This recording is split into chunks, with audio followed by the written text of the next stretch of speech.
Good morning, Colorado Springs. Woo, it's going to be a great week, isn't it? Welcome back to the Colorado Springs Business Podcast. My name is Andrew Hasley, and I am the host of the show. And this is a show where we really just sit down with business owners in Colorado Springs and entrepreneurs in Colorado Springs doing things in Colorado Springs. This episode is a pretty good one. It's with my friend Jeff Sprott, and he runs a solar company. He's actually a sponsor of this show as well. And we're going to get right into the sponsorships because I like to jump into them right at the beginning and really show them love for supporting the podcast. Our sponsor for this episode is Alpha Elite Plumbing and Heat. They run a plumbing and heat company here in Colorado Springs, and Diego Lujan, the owner of Alpha Elite Plumbing and Heat, is actually on this show a few weeks back. So if you want to go check out that episode, you can, to get to know him a little better and find out a little more about how he runs his business and what he does. And it's pretty awesome. I really appreciate his company and the services he provides for Colorado Springs. So you can find out more about Alpha Elite Plumbing and Heat at alphaeliteplumbing.com. This is a weekly show where I interview business owners and entrepreneurs from Colorado Springs, in Colorado Springs, doing things in the community of Colorado Springs. I'm here with my friend Jeff Sprott, and he runs a solar exterior company. And we recently just did a video together because I run a video production company. And, the gist of this podcast is just to talk about business in Colorado Springs, talk about your business, some crazy things you've been through with starting your business, experiences. And what's cool is you guys could check out his video business card that we just created so you can really, really capture that story of how we started this business. It's Red Oak Exteriors. Go check it out. Let's get down to business, man. So how's it going? It's going good, man. Can't complain. It's 2020 now. It's 2020. Yeah, Batman Beyond is here. Yeah, absolutely. So. Yeah, man. It's crazy how time has passed since I was a baby. Like I remember talking to my brothers and sisters saying like, "Oh, we're never gonna be that old," and now we're getting that old. My lady was commenting about. She was like, "Oh yeah, you're going to need to make sure you put 2020 for the actual date, because then someone could put on 2016, 2017. Interesting. So for agreements, contracts, things that that need to be dated correctly." And I was thinking, that makes perfect sense. Actually, yeah. I'm OCD when it comes to that, so I already put out all four of the numbers. So for some reason, there's something in my brain like I have to write out all four. Right, the whole thing. Absolutely. So I thought that was just interesting. That is interesting. Yeah. You do need to put 2020. Yeah. So. It reminds me of that Eminem song. He says, "It's already 1:20. You owe me my lunch money." But yeah, man. Let's talk about Red Oak Exteriors and how what do you plan for 2020? Let's stay on the subject of 2020. What is your big goals for this year? We want to focus on solar. I mean, that's the wave of the future. It's the wave of the present. It's the wave of a lot of people that have already gone that route. The intent behind Red Oak was, I started in storm chasing, so doing the hail stuff. So I was the guy who came to the, wherever the bad city was. Yeah. They got blasted. It was Scottsdale, Arizona, Chicago, St. Louis, Oklahoma City. So we come in there and we partner with the local company. And then we would do the repairs and then peace out, go to the next storm. But we did that here in 2016, but we wanted to stay. So the idea is I don't want to chase anymore. I don't have to run to that storm. Yeah. So of course that was our bread and butter. Doing the hail restoration, but we don't want to be dependent on a storm. So now it is focusing on solar, selling more jobs. They're selling and installing more systems. There's just so much technology out there, and there's so many different options. So honing in on, we're going to focus on an American-made panel, which is Silfab. So, and then in-phase inverters. So we want that local kind of feel. Say we are. Getting American-made products. Yeah. And, And Colorado Springs loves local. Absolutely. We do. We have our military base here, all kinds of, people that come from all around the country and their families. And it is, very patriotic. So for sure. We want to show that we actually want to use some American-made products. Not all about the bottom line. Yeah. So with other solar companies, do they typically outsource to like what is Elon Musk company use? Solar City. They use various panels. Ultimately, they all do basically the same thing. It's it's either 60 cell or 72 cell. 60 is typically residential, 72 is typically commercial, and then the wattages vary and the efficiency vary within those panels. But I'm not sure exactly what panel they use. But they use a lot of the same microinverters, either through AP systems or in phase. So it's essentially the same exact equipment, the same thing that's going on. Yeah. It's just a different company that's doing different casings. They have some critter guards and wind guards and stuff like that we can put on as well. Nice. And it's nice, clean, but that's usually built into the a lot higher price. When it comes to the hell, how does solar panels last? Everyone would think that they just get shattered. Right? No. It's not just like glass. It's not. It's got a tempered texture to it, to where it really is very strong. I'll put it to you this way: if your hail panels are getting damaged, if your solar panels are getting damaged from hail, you have big problems. You're major claim you're going to have to file with your home. You mean by big problems, your hail is massive. You've had a lot of damage. Yeah, I would say there's an installation up in Boulder with like 3,000. It's a commercial installation of 3,000 panels, and they had a golf ball size hail that came through and hit all those panels. And out of the 3,000 panels, they only had like one panel busted out of all of them, and they got hit with golf ball size hail. Now, I know we've had some bigger hail, like softball size and stuff here, but even though it seems so frequent, that's pretty rare. Interesting. I think there's a misconception going on right now. Yeah. Like people would think that they just bust. Kind of like how when smartphones first came out, people were scared of the touch technology is not going to work as well. Yeah. I need my buttons, but like it's just with any tech or anything. Like I think it's a misconception because in my mind, I've always thought that they were just so vulnerable. And they're really not. That's an easy misconception. Another example I can say is when the storms hit like Fountain twice in 2018, we did about a dozen different detach and reset, DNR, meaning they had solar already and a roof had to was totaled. So we had to take the solar system down, do the roof, and then put the solar system back up. But out of those, the worst one was a 21 panel system. 4 of the panels were broken. And all the other ones, a lot of them, the panels weren't broken. I think there were 4 different systems that had broken panels. But like I said, that was 4 out of 21. Then there was 1 out of like 16 panels, 1 out of 18 How much does that cost? It just depends because they don't make solar panels forever and ever. So if the system's like 5 years old, then usually they're not making that model anymore. So we do have sources that we can go to. It's kind of like eBay. 5 years, just that? Like that's crazy. The new technology is coming out all the time. Oh yeah, and solar is getting way better. Yeah, they're getting more efficient, so they don't make that same model all the time.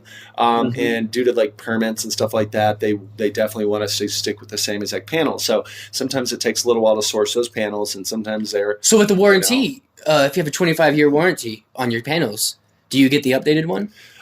So typically the warranties are for production, not any type of like act of God situation. So hail, wind, and lightning. That's why, and I get that question about their roof too. A homeowner's like, hey, my roof's only, 2 years old. Is this, valid for a warranty claim? And unfortunately, no, it's in the legal, documents and, with any manufacturer out there.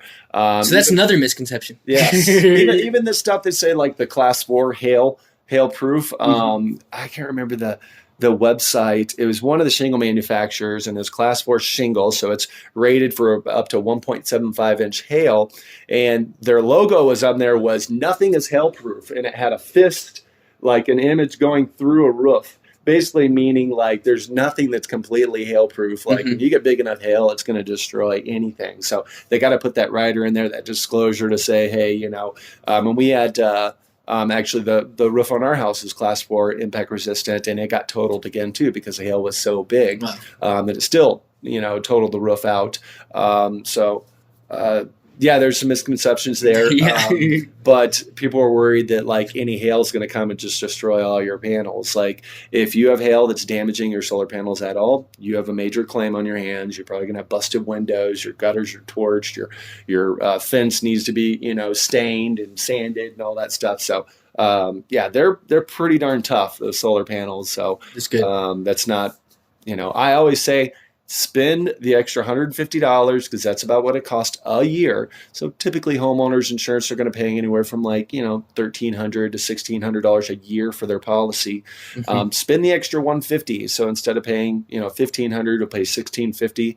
Tell your insurance carrier, hey, I do have a solar system up there. So it's peace of mind in case we did something that blew out everything. Living here in Colorado Springs, there's a lot of hail. If you had like one panel that was busted, we would typically charge about $600. So depending on the panel, because the panel is going to cost us $300. Then we have to get it shipped to us, and it's specialty shipping, especially just for one panel, because they ship it in these 18-wheelers across the country to us. So we're really not making a big profit. And then you got to get on a roof. A lot of people who do roofing stuff, I think they forget that there's a big portion of the population that won't get on a roof. I mean, you're putting your life at risk. I've read somewhere that's one of the most riskiest jobs is being a roofer.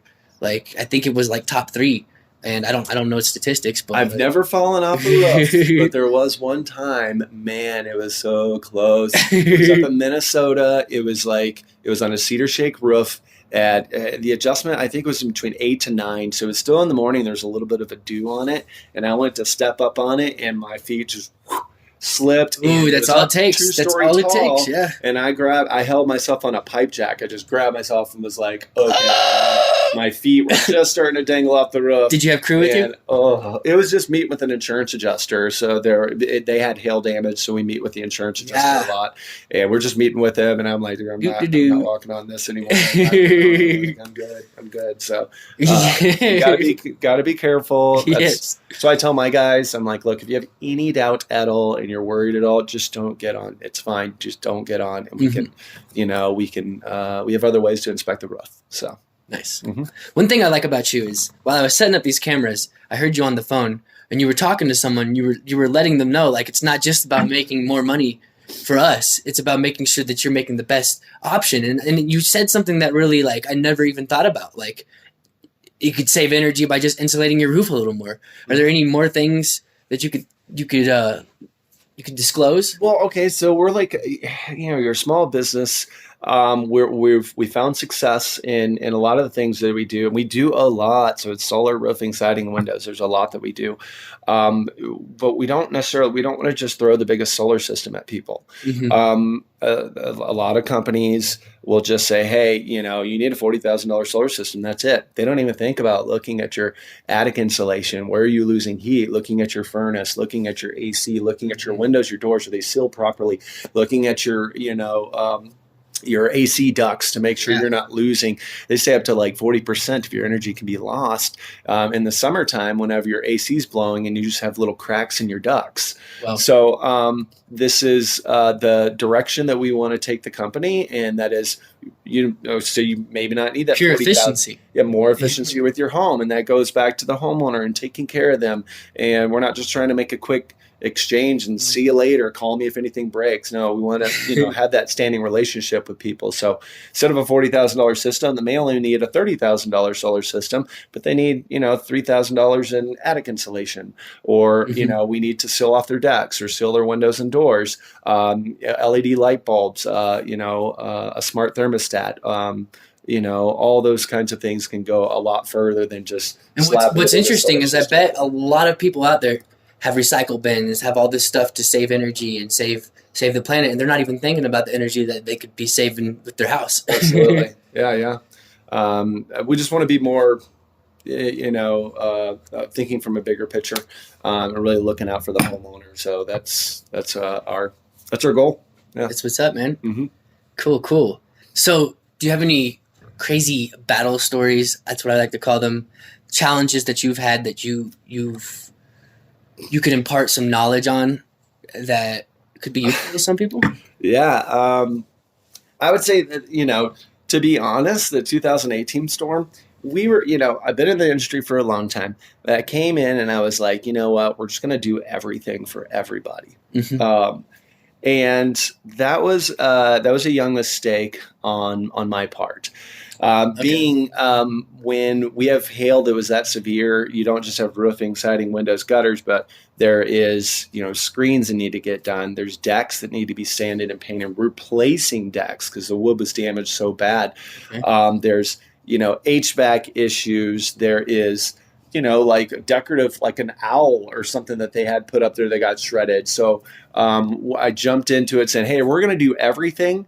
And that's all there is to it. And really, that was a big mistake because it just dragged things along for so long. We made mistakes and we've learned a lot. So we've we went. That was an absolute battle. It was a long process, but we had a ton of customers where we said we're going to do everything. And as of about a year ago now, we dropped off a lot of those things. So we don't do screens, we don't replace decks, we don't do HVAC work, garage doors, a lot of those things anymore, just because it's doing the homeowner in injustice. Maybe in the future we could tack on some more of those things, but we need to focus and get more efficient in the trades that we do. And that's just being honest with a homeowner. We also, when we work with them and say they do have a garage door, so we have a homeowner in Pueblo where the insurance carrier didn't pay for their garage door, and we help them by chalking up, finding the damage, getting the photos, and getting it into the insurance carrier to get it approved for them. But then we referred out our trusted garage door company to them, so they're not going to pay us to do that work. We got it approved. We help them with that, but then they're going to work with that garage door company. So we have a list of. So if you need a painter or someone to do screens, we have a trusted list that people we worked with. So we'll give them that information and say, hey, we can help you along with it, but we're not going to we're going to focus on the things we're good at. And then this isn't our company, someone else's company. Yeah, exactly. So that's kind of my war story. We jumped in and we're like, we're going to do everything. But then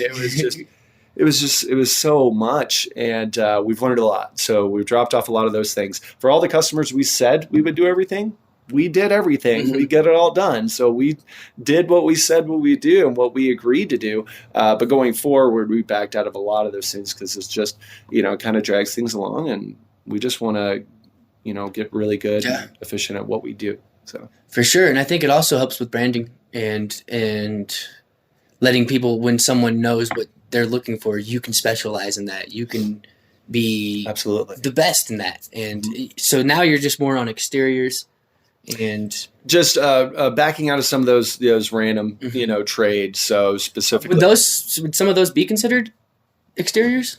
Oh yeah. So like screens, window screens. Okay. Yeah. We have a company that we refer to that comes out, has a mobile screen vehicle. So they'll come out. So you don't have to go take them, see them in a couple weeks. They'll come and do it on site right then. So they're done typically in an afternoon. So for HVAC work, we have. You don't ask for any percentage for referrals? No, not really, because I can refer back and forth to them. That builds that trust. That's good business. Yeah, exactly. And I don't want to have to go tit for tat. I don't want to have to keep track and say, hey, you gave me a referral over here or this or that. And honestly, like, if we can be more efficient and quicker with our trades, then speed is everything. That's all the referrals we'll need. For sure. And if you're constantly giving out referrals will constantly come back to you. That's karma. It just makes sense. Yeah, it makes sense. The networking philosophy, you can help someone else with their business, then, ultimately it's going to go full circle. For sure. So that's... See, what's cool about the reaction video I did with you, when I share one of these reaction videos, I've noticed they get a couple hundred views. And that's just a couple hundred views toward your actual video business card, which is a thing that's designed to sell your business, or to build your brand of your business. So that just adds on to that too. So it's just like a mutual thing, and I think that's really cool. I was actually imagining when you were on the phone, when I was setting everything up, I was like, what if he's on the phone with someone because I shared that video? And like that wasn't the case, but like that would have been really, really cool. And I can't wait for you to start putting this video to work and seeing what can come of it. And I would love to do another reaction video here in 5 years. Yeah, let's see the progress as things kind of step along and stuff. And I know that you've been on fire lately doing your video production and stuff. So, it's just kind of slowly moving along for you. It's slowly, yeah. But then I realized I've started this almost a year ago, but I didn't go full time until like about 4 months ago. Okay. So like I'm still very new, so I still gotta be humble, and I'm always be humble, but I still gotta be patient is what I mean.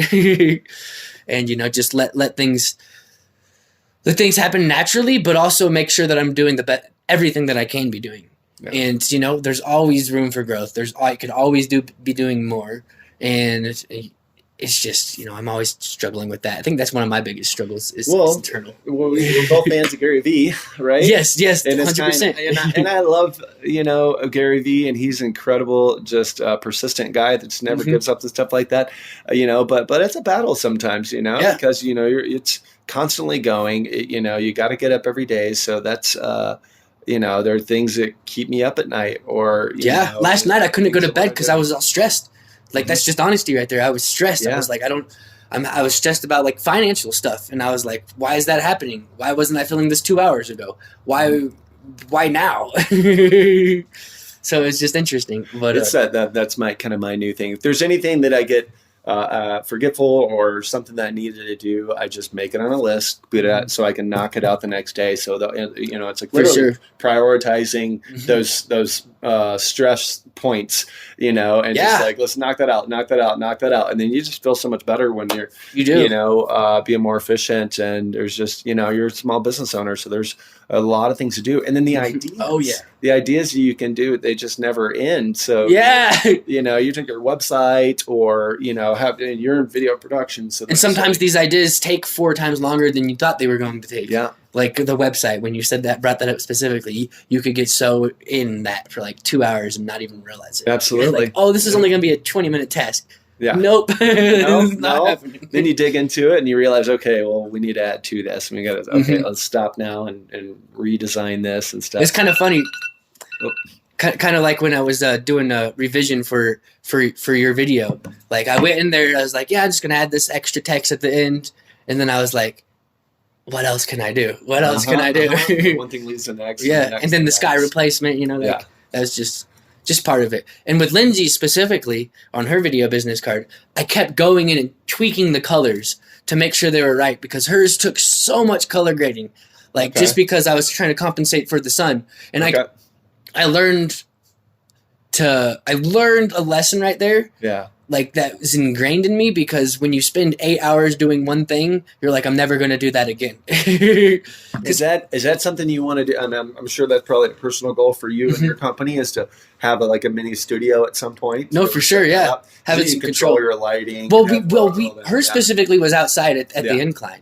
So that was like, the reason that even happened is because it was mainly sunny. Yeah. But there were some clouds on this side of the sky that I didn't even think about. So I'm just sitting there talking to her. We're going through the questions, going through the interview, and I'm just letting the camera go. And I wasn't even thinking about controlling. I remember when we went into the clubhouse too, and I saw that the sun was beaming in. You could the sun, the clubhouse was perfect. And I was like, okay. There was the lighting was just perfect there. Okay. You should see Lindsay's video business card when I release that reaction tomorrow. You're in some of the shots too. The shots are just so smooth and buttery. That worked out just great. Yeah. Yes, it did. Yeah, that was another serendipitous thing about doing business in the same city, I guess. Yeah, absolutely. That was pretty cool. But yeah, man. This is the Colorado Springs Business Podcast, and we're talking about business in Colorado Springs. So how has your experience been out here doing business? Nothing short of phenomenal. I mean, it has been really nice to just be part of the network community and just meeting so many people out there.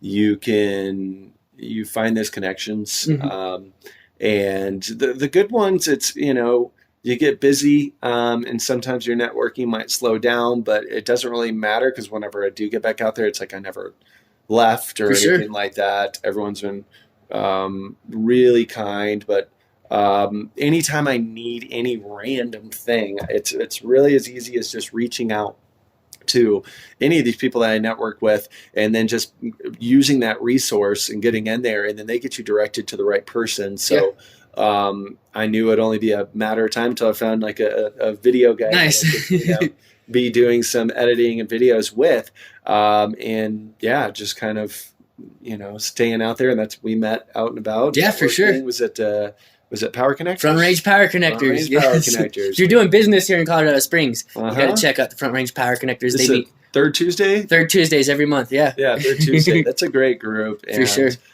Just a lot of people that show up, and, it's fun. I love it. All those different people. Have you ever done any networking before you started this business? Oh, yeah, I did networking. Because you were a sales guy before. Yes. Okay. Yeah. So in Minneapolis, I was part of a little BNI group that didn't, it was one of those kind of struggling startup. We had 7, we got it up to like 15, and then we couldn't quite get it to 20 and stuff. But even, even so, just making those connections. And then I had that base, those people that we could, really connect with. But for sure. As for the networking, like honestly, Colorado Springs, I think, is way more over the top and way more inclusive. That's interesting. I would never know the difference, because literally before February, or maybe even March of 2019, last year, I didn't even know what networking was. Yeah. I had no idea. And I decided I wanted to start this business, and then I started looking online of how to get, customers, how to client acquisition, and how to grow a business. And a lot of it had to do with online stuff. A lot of it had to do with this stuff. There's different ways to do it. But networking, I knew what a chamber of commerce was because I read Sam Walton's autobiography. He's the guy who started Walmart. And and it's actually funny. He was from Missouri too, where I'm from, and he went to Springfield, high school and stuff like that. So reading the autobiography was similar to where I grew up in that kind of area. But he talked about when he moved, before he went to Bentonville, Arkansas, where he started Walmart, he opened a franchise company with a business that was failing in some random place, and he brought it up, got it really popping really good, because he was just that good of how to do things, and a good business guy. But he talks about the Chamber of Commerce, and he always got in the Chamber of Commerce. And I know the networking events we went to haven't been Chamber of Commerce, but that's kind of the entry point, I think, to networking is the Chamber. Yeah. Absolutely. Like I said, I think the networking in this town is second to none, and you've definitely caught on really quick for 4 months networking. Yeah. Well, while I was working on doing construction on the military base, even though I was working 6 days a week from basically 7 a.m. to 5 p.m., outside of that time frame, I would try to go to the networking events that I could. Okay. And then that's when I went to the first Front Range Power Connector. 6-9 months now or something like that? Yeah. Okay. 6-9 months now. And, just, really trying to get out in the community, and starting this podcast, I think, is its own networking event that I've created for myself. Yeah, absolutely. On an individual basis, a social media networking event. And, just trying to make as many connections as I can. And, there's something I did within the first few months that I need to start reapplying again, I think, which was actually emailing the business cards that I got. Okay. I haven't done that in 4 months. So wait, email it. So sending them just a follow-up email? Just a follow-up. Doing a little follow-up. Even if it's not even about doing, even if I don't even think we're going to do business, just to follow up to everyone. Absolutely. And I have about 500 business cards. I know they just stack up. Some of my drawers are just, they're stacked and it's deep. So for sure.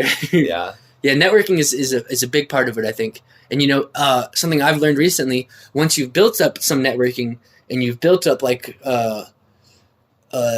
some people on your social media that are local, content is really important, I think. And I'm starting to really, really see the benefits of that.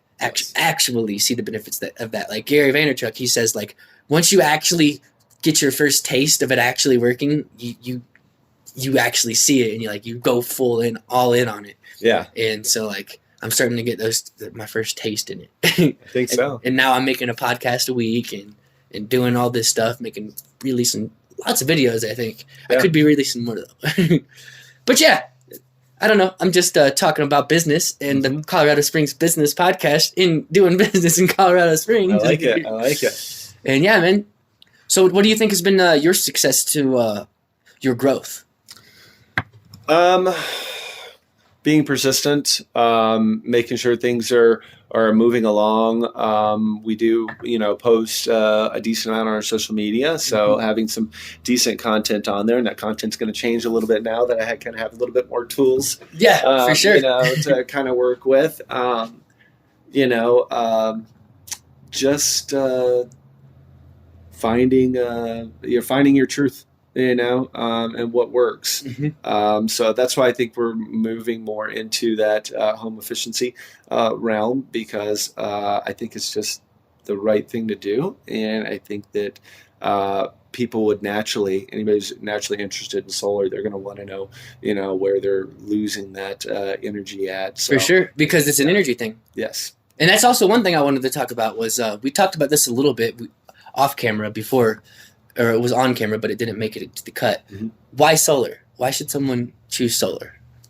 Well, because it's real simple. I mean, if you look at Hawaii, Australia, Europe, a lot of these countries where the electricity is 2, 3 times, 4 times the cost of what we're paying right now. It's only going to go up. Yeah. And the cost of solar is still going down. So right now there's going to be a small, I think 2.5% price hike with Colorado Springs Utilities in the first quarter of 2020, which isn't a huge hike, which is great. They really are a great utility company, and it's not a for-profit. So they just want to provide the energy and try to keep it as low as possible. But even at that rate, there's also a lot of windmills everywhere too. Does that help?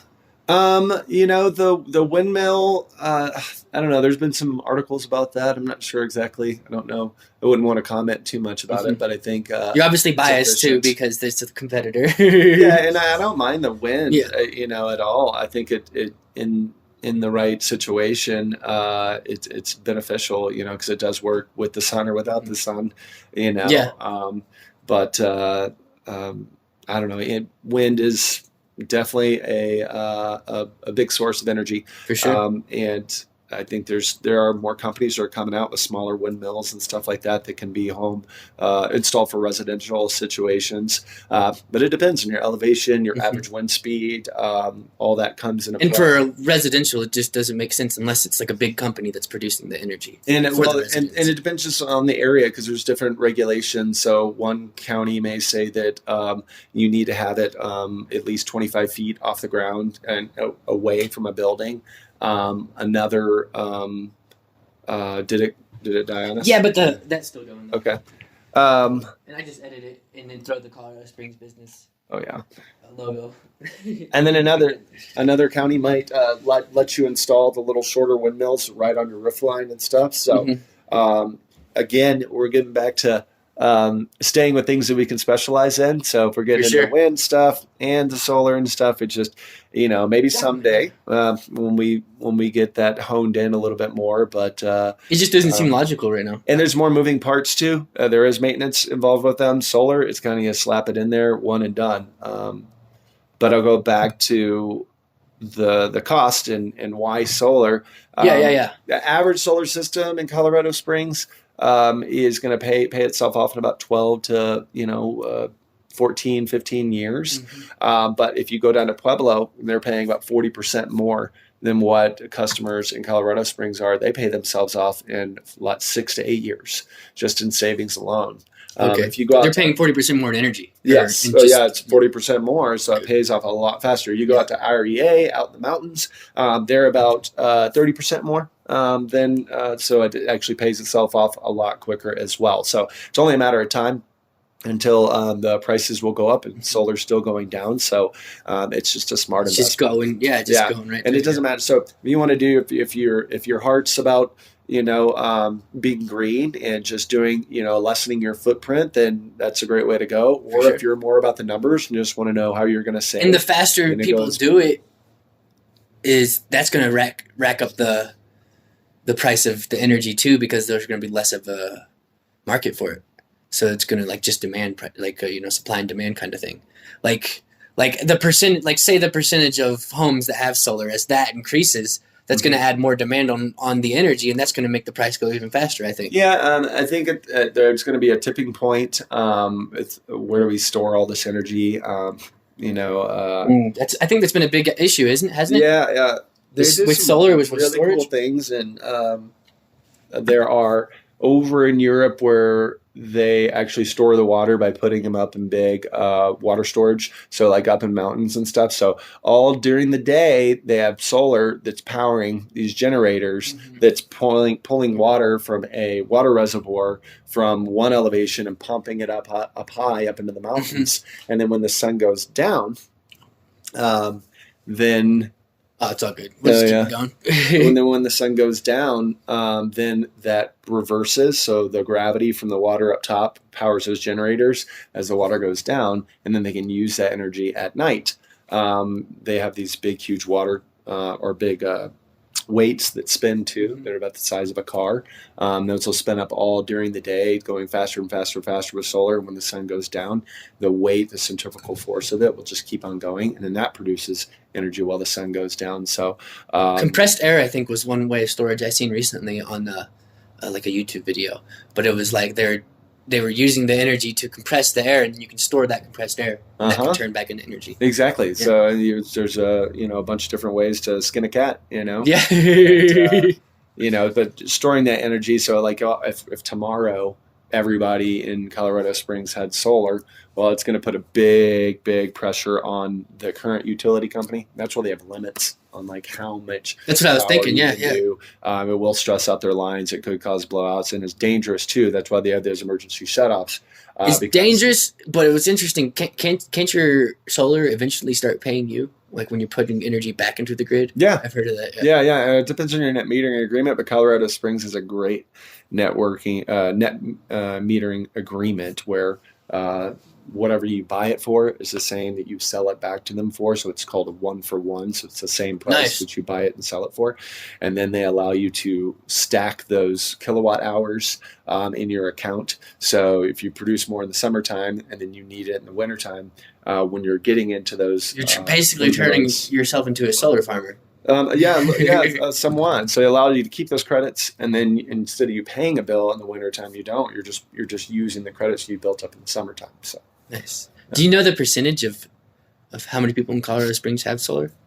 No, not exactly, but I'm sure it's low. I'm sure it's at 2% or something like that, or less. It's low. Yeah. As in like the whole population, but do you think it's low, like as in like others compared to other cities? I'm sure it's low compared to like California, it's mandated. So, oh, really? I didn't know that. Construction in California has to have solar. Interesting. And it's definitely low compared to like Hawaii. Yeah. So it just kind of depends on the area. Texas is. So you're saying it's not a leader in the cities of solar? I wouldn't say it's a leader for the per capita per home solar panels, but either way, it makes sense. That's why you see your neighbors going solar and stuff now, because the payment was probably a little bit more than what they're paying now. So basically, you see all these ads, right? They're like, free solar. Your utility company will now pay you to go solar. It's all pretty misleading. I mean, you get a 20% federal tax rebate depending on your area. So Colorado Springs Utilities does have a rebate. It's about 25 cents a watt. So they will pay you 6 to 8 weeks a rebate on that. But basically, instead of, say, if your bill's $100 a month, typically you're going to finance your system, and then it's going to be $100 to $120 a month. At least that payment's locked in now. So your payment to your utility company would be virtually zero, but then you're still making that payment to pay off your solar system. So it's just like swapping out your payments, basically, and locking it in too. So as it, 5, 10, 15 years later, as that price of the kilowatt per hour goes up, your price is going to be the same. It's locked in. So what you're saying is they should just go through red oak exteriors. Might as well. Might as well. Run the numbers first. So we take a look at everything and see what's right for you. Yeah. I got you. I got one more question, and we can wrap this up. It's probably going to be the best question, I think. Okay. And it's, I just came up with it too, like about while we were having this conversation, and it's take you back to the first month of starting business here. What does that look like for you? The first month of starting business. Well, let's see, it was one of our first jobs. I think the first main job that we did was a smart LP, so a hardwood siding project. Okay. Oh well, going back, like I said, we make mistakes, but hey, if we do something wrong, we're going to take care of it. That's the bottom line. To tell this story, it wasn't anything. I was very happy at the end of the day, and the homeowners absolutely love us. But basically, we took their masonite siding off. We're going to put smart LP up, but the current installer that we used told us he knew what he was doing, but he did not know what he was doing. So what he did is LP will expand in the first 6 months once you buy it from the supply house. So it'll it's like a compressed wood product. They basically glue it. Starts like 1.25 inches, and then it ends up being like 3/8 of an inch thick. But it'll expand. So what the installer does, he butted it right up next to each other, the end pieces, and immediately it started to expand. And so those boards start bowing out like this. Okay. And so we caught it. The homeowner said, "Hey, that didn't look right." And of course I went over and said, "This is not right." So I ended up having to let that guy go, and we brought on another cider, which we work with to this day. Good. And we started all the way over. So we literally had to take the entire house down, the whole thing down, start back over. So it costed you. It cost us a lot of money. Double labor basically is what we'd paid, but it needs a 3/16 inch. How do you protect yourself from when that happens? I mean, in that case, there wasn't really much we can do. We just want to do right by the homeowner, make sure it's done right. No, 100%. We want it done by spec. We want LP to be able to come out and look at that and go, "This thing's done to spec. Our warranty's good. Their warranty's good." And so it's more preventative stuff. You have screenings before you hire someone. Yeah, no, and it was just a difference because the guy knew how to install James Hardy, but James Hardy doesn't expand. So it doesn't expand. So you can butt it right up next to each other. So it's not like you could like. Yeah. I mean, you could be mad at him, but what's that going to do? So, I mean, at the end of the day, we took it all the way down, we started back over, and we redid everything. No extra cost to the homeowner or anything like that. And they know it was done to spec. And it was done right. And we got Christmas cards and a great review from them, and they're still, in our corner to this day. So, I mean, it's not what are you going to do, when a problem hits? It's, how are you going to take care of that? How quickly can you get it taken care of and acknowledge it? Not try to just hide away and think it'll go away. Mistakes will happen. This is construction. It will. But how do you react, and how do you take care of that customer when it does happen? So that was the first month. And that was like one of our first jobs, but it's gorgeous now, and we stand behind our product. That's why we offer a lifetime warranty. We really do, with all of our labor. So if there's any issue, if we install a gutter and it falls off in 2 years, well, then we're going to come back and we're going to fix that for you and get it back up. Now, very rare when something like that would happen. But that's if it just falls off, without nature intervening. Yeah, if there was, and it's to protect against our workmanship. So if there was some type of issue, then we're going to stand behind our work. For sure. Well, Jeff, this has been a great episode. I think I'm excited to get it out there. And I guess that wraps it up. This has been the Colorado Springs Business Podcast with Jeff Sprott with Red Oak Exteriors. You guys know what to do if you need any exteriors. Yeah. All right. I mean, that's all up to you. That's if you dig the guy.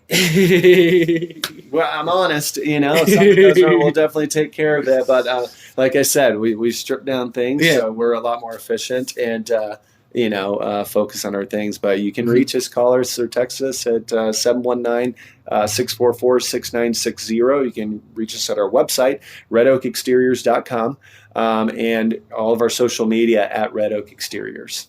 It's funny. I looked at the camera. I know it was off. And so, we were both just, talking to the camera, even though it was true. off. All right. We'll see you guys on the next episode. So that's all for this episode of the Colorado Springs Business Podcast. Be sure to check us out on Facebook, YouTube, in anywhere you listen to podcasts, and subscribe. Make sure that you subscribe and comment and rate, because that really helps us out. And I just really like hearing what you guys have to say about the show. Let me know if you know a business owner or entrepreneur in Colorado Springs that would be a good fit for this show, and we can work on making that happen, getting them on the show and letting Colorado Springs know who the people are that are running the businesses here in this city.